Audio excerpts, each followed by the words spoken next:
Good morning, students. Once again, welcome back to Rasa class.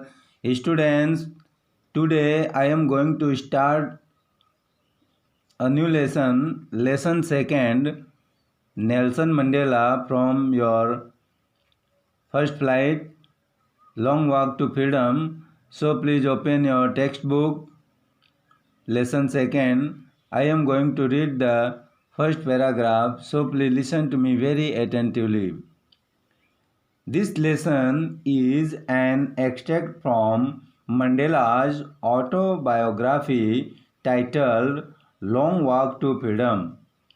यह पाठ Mandela की आत्मकथा long Walk to freedom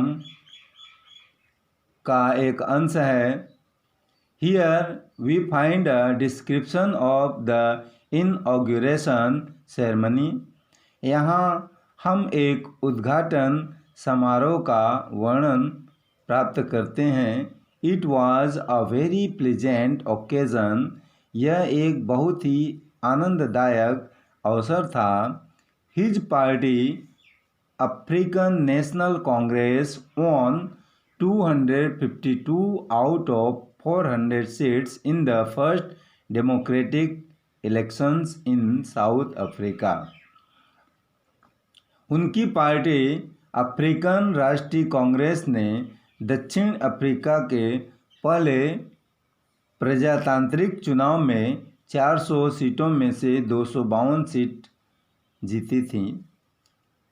the inauguration ceremony took place in the union buildings in Pretoria. उद्घाटन समारोह Pretoria के संयुक्त building में हुआ था। This ceremony was attended by politicians and dignitaries from more than 140 countries around the world। इस समारोह में संसार के 140 से अधिक देशों के राजनीतिज्ञों एवं उच्च अधिकारियों ने भाग लिया था। Then Mandela expressed his inner thoughts for freedom and its importance। फिर मंडेला ने स्वतंत्रता और इसके महत्व के बारे में अपने आंतरिक विचार को प्रकट किया।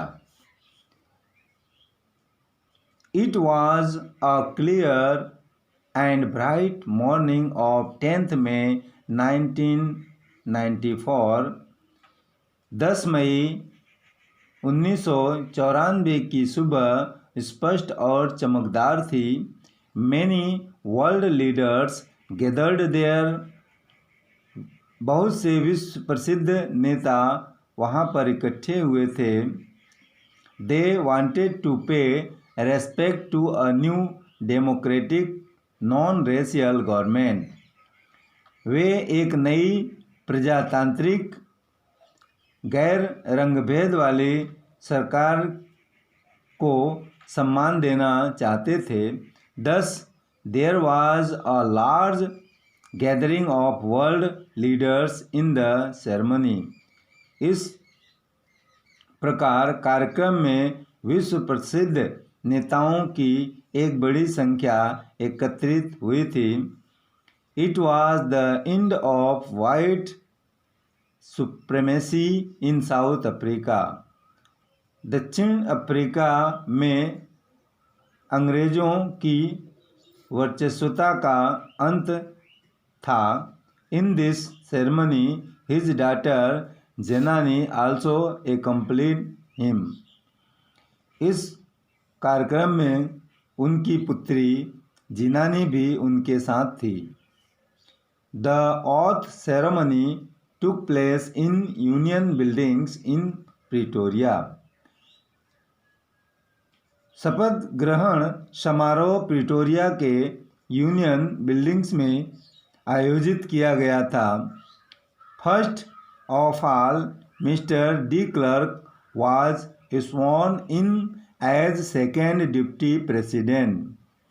सबसे पहले श्रीमान डी क्लार्क ने द्वितीय उपराष्ट्रपति के रूप में शपथ ग्रहण की। Then Thabo Mbeki was sworn in as the first deputy president. उसके बाद थाबो मबेकी ने प्रथम उपराष्ट्रपति के रूप में शपथ ली.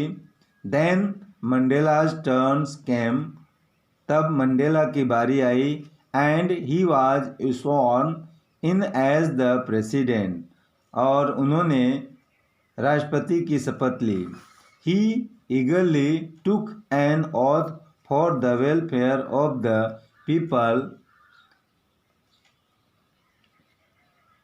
उनके द्वारा जो सबसे उन्होंने राष्ट्रपति के रूप में लोगों की भलाई करने की शपथ ली. उनके द्वारा जो सबसे अधिक महत्वपूर्ण वाक्य कहा गया, The most important sentence told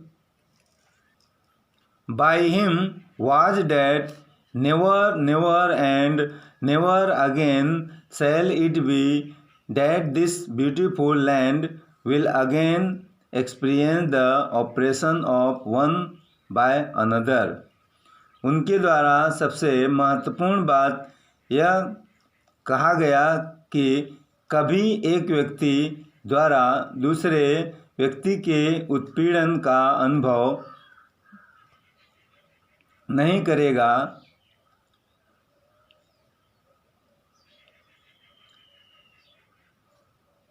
The sun shall never set on so glorious a human achievement. सूर्य इस गौरवपूर्ण उपलब्धि का सूर्य कभी भी अस्त नहीं होगा. Let freedom reign. God bless Africa. भगवान अफ्रीका को सुख समृद्धि प्रदान करे. So student, this is enough for today. Now we will meet with the next paragraph tomorrow. Thank you.